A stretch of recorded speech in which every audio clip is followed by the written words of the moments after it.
Hello, this is news of Kagame just Rwandans to fight for their dignified lives. President Kagame addressing Rwandans as the country and the rest of the world commenced the commemoration period of the 1994 genocide against the Tutsi on April 7. President Paul Kagame has urged the Rwandans to strive to live their lives as they wish and standing against anyone who seeks to dictate on how they should live, noting that what happened in the country 31 years ago has strengthened their hearts and prepared them to face any challenge. He was addressing Rwandans as country and the rest of the world commenced the commemoration period of the 1994 genocide against the Tutsi on April 7. President Kagame and the First Lady Janet Kagame joined the Rwandans and other dignitaries at Kigali Genocide Memorial, where they laid in honor of more than 2015 victims ready to rest. They also lit the flame of remembrance, which will burn for the next 100 days in memory of the over 1 million people who were killed in the genocide. In his address, the Kagame shared how someone once asked him how a person can manage to live carrying both the dark past and the cruel present, something to which he understood to be a question about Rwandans. The President and First Lady read the LF and paid tribute to the victims. He responded that from the beginning we were never under an illusion that the two, our dark past and our cruel present, are separate. They are siblings and we have to deal with them as such. We must face the cruel present knowing full well that it's deeply connected to our dark past. He noted that the only choice left for Rwandans was between being crushed between the two and cease to exist or standing up and fight.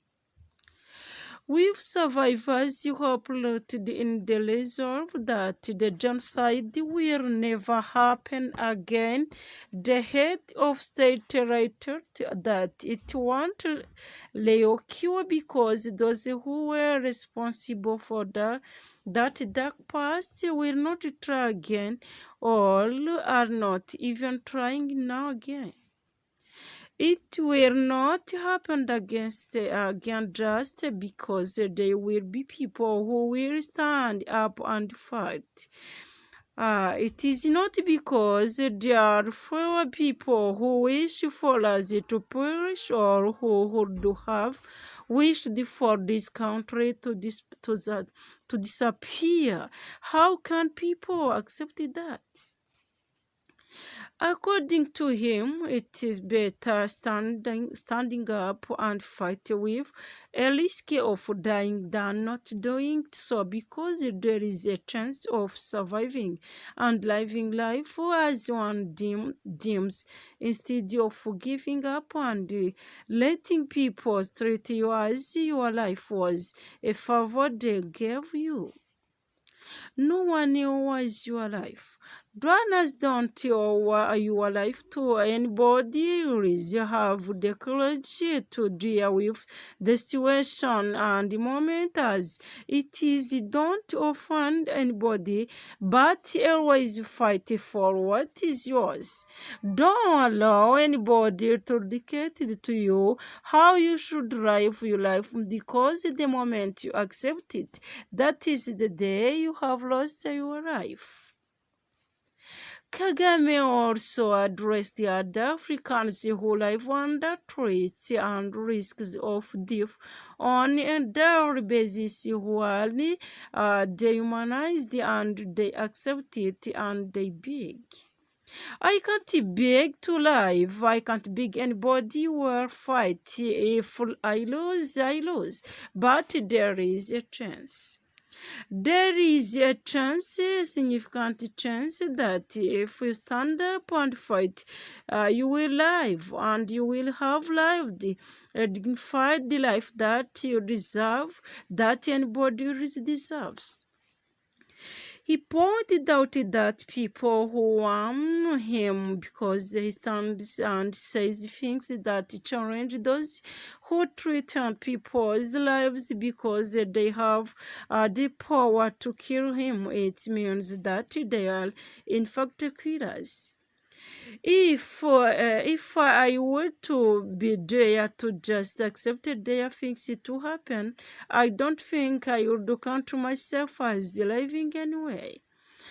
It's like I would already be dead to live a life of lies, of pretense, and over my life to somebody else, I would be dead anyway. So why don't I die fighting?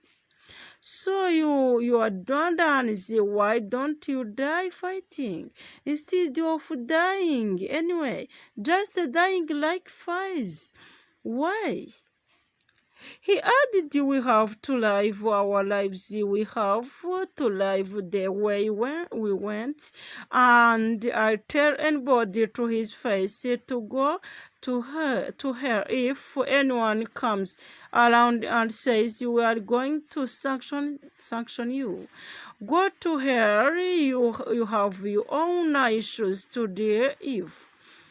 Go and deal with your own issues. Leave me to mine. This is the spirit Rwandans must have in their lives.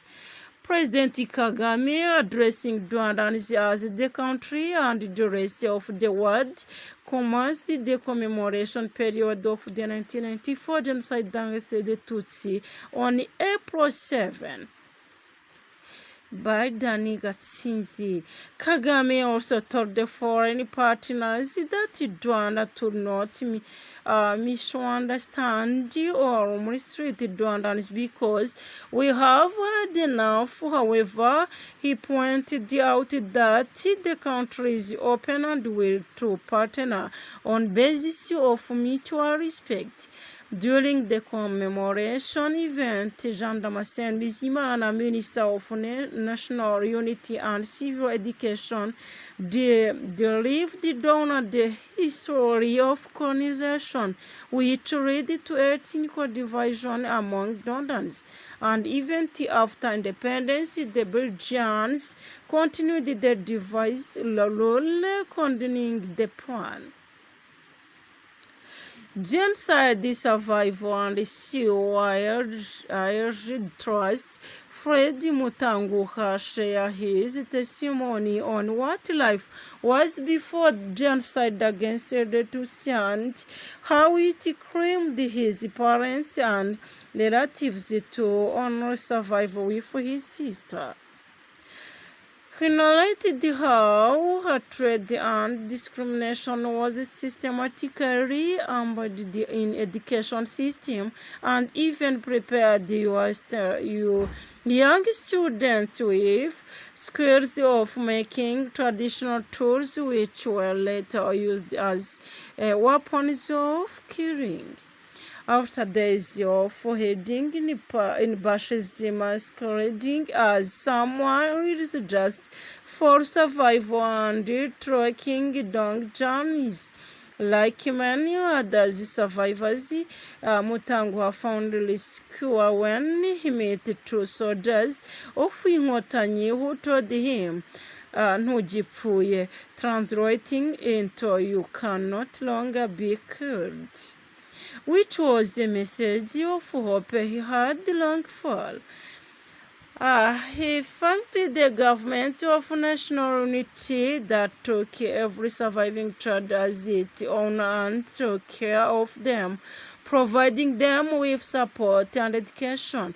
Mutangwa is now a husband and father of 5 children.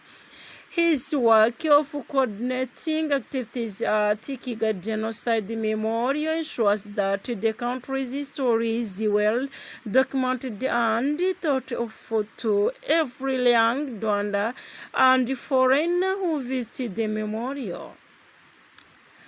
The annual event was attended by Rwanda's government officials, members of the diplomatic corps, and friends of Rwanda. Mourners observe a moment of silence to pay tribute to victims of the genocide against the Tutsi. Kagame and First Lady lit the flame of hope. Delegates during the 31st commemoration of the genocide against the Tutsi.